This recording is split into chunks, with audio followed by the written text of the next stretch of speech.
नमस्कार दोस्तों, MMS news 24 में मैं फरीद खान आपका स्वागत करता हूं।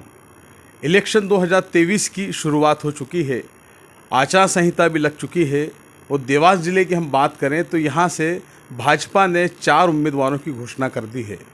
सिर्फ एक बागली विधानसभा बचा है। आज हम एक ऐसी शख्सियत के साथ मौजूद हैं जो पिछले लंबे समय से देवास में भारतीय जनता पार्टी का परचम जो लहरा रहा है उसके साथ झंडे बरदार के तौर पर सालों से चल रहे हैं। देवास विधानसभा की बात करें तो यहाँ से महाराज दिवंगत श्रीमंत तुकोजीराव पवार साहब के साथ कंधे से कंधा मिलाकर चलने वाले देवास में देवास विधायक प्रतिनिधि महापौर प्रतिनिधि दुर्गेश अग्रवाल जी हमारे साथ हैं कि उनसे जानेंगे किस तरह से आगामी चुनाव की तैयारियां चल रही हैं और किस तरह से देवास को आगे बढ़ाने को लेकर क्या उनकी अहम भूमिका है। नमस्कार भाई साहब। भाई साहब, आप ये बताएं कि आपका एक लंबा अनुभव रहा है पॉलिटिक्स का और आप देवास की जो पहले से वहाँ से आप एक लंबे समय से जुड़े हैं और आपके नेतृत्व में कई चुनावों का संचालन हुआ है। इस बार ये बताएं भाई साहब कि किस तरह से जो तैयारियां चल रही है चुनाव को लेकर, थोड़ा सा कुछ बताएं आप। भारतीय जनता पार्टी हमेशा 365 दिन काम करती है, सक्रिय रहती है, इसलिए चुनाव हमारे लिए कोई नया काम नहीं है। हम लगातार पब्लिक के बीच में रहते हैं, लगातार विकास के काम करते हैं और देवास विधानसभा में पिछले समय में अद्भुत विकास के कार्य हुए हैं, चाहे वो राज्य शासन के मद से हो, चाहे केंद्र शासन के मद से हो, विधायक निधि हो या नगर निगम निधि हो। आप देख रहे हैं अभी करोड़ों रुपए के विकास कार्यों के भूमि पूजन हमने किए हैं।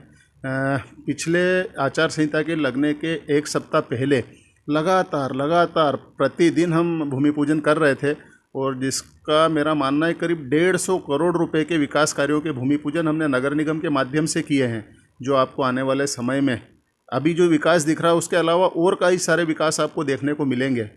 और भारतीय जनता पार्टी का एक ही विज़न है कि जनता की सेवा और शहर का विकास, उसको लेकर हम आगे बढ़ रहे हैं और चुनाव के लिए हमेशा हम तैयार रहते हैं। पब्लिक का आशीर्वाद भारतीय जनता पार्टी के साथ है और पब्लिक का आशीर्वाद भारतीय जनता पार्टी की प्रत्याशी श्रीमंत गायत्रीराजे पवार साहब के साथ है और निश्चित तौर पर भारतीय जनता पार्टी प्रचंड बहुमत से अपने सारे रिकॉर्ड तोड़ते हुए इस विधानसभा में भी अपनी जीत हासिल करेगी। अच्छा, ये बताएं कि अपने नवरात्रि पर्व भी शुरू हो चुका है, ऐसे में आपने ज़िले की पॉलिटिक्स भी की है, आप जिला महामंत्री भी रहे हैं, आपने अनेकों ऐसे पद संभाले हैं। तो भारतीय जनता पार्टी को जो बागली विधानसभा की हम बात करें तो अभी तक वहाँ से एक प्रत्याशी घोषित नहीं हो पाया है, क्या कारण क्या है?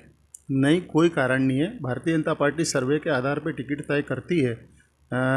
हमारे ज़िले की बात करें तो यहाँ पर 4 विधानसभा की टिकट घोषित कर चुकी है। विपक्षी दल की तो अभी एक भी घोषित नहीं हुई है। बागले भी भारतीय जनता पार्टी के हमारे शीर्ष नेतृत्व ने टिकट तय कर दिया है और जो भी टिकट तय करा है शीघ्र ही आपके और हमारे सबके सामने होगा और जिसको भी भारतीय जनता पार्टी टिकट देगी बागले भी हम प्रचंड बहुमत से जीतेंगे। अच्छा, देवास की हम बात करें तो यहाँ से जो कांग्रेस की ओर से जो नाम चल रहे हैं प्रवेश अग्रवाल या प्रदीप चौधरी या अन्य, तो ऐसे में पैलेस के लिए आप लंबे समय से जुड़े हैं, क्या कुछ इन दोनों में से कोई नाम आता है या कोई अन्य नाम आता है? क्या एहसास होगा इस बार कुछ अंतर कम होगा या बढ़ेगा, क्या रहेगा? नहीं, विपक्षी दल है, कांग्रेस का राष्ट्रीय स्तर का राजनीतिक दल है, उनकी अपनी व्यवस्था है। वो प्रवेश अग्रवाल जी को उम्मीदवार बनाए, प्रदीप चौधरी जी को बनाए या राज्य स्तर से किसी नेता को लाकर भी देवास विधानसभा में चुनाव लड़ाए।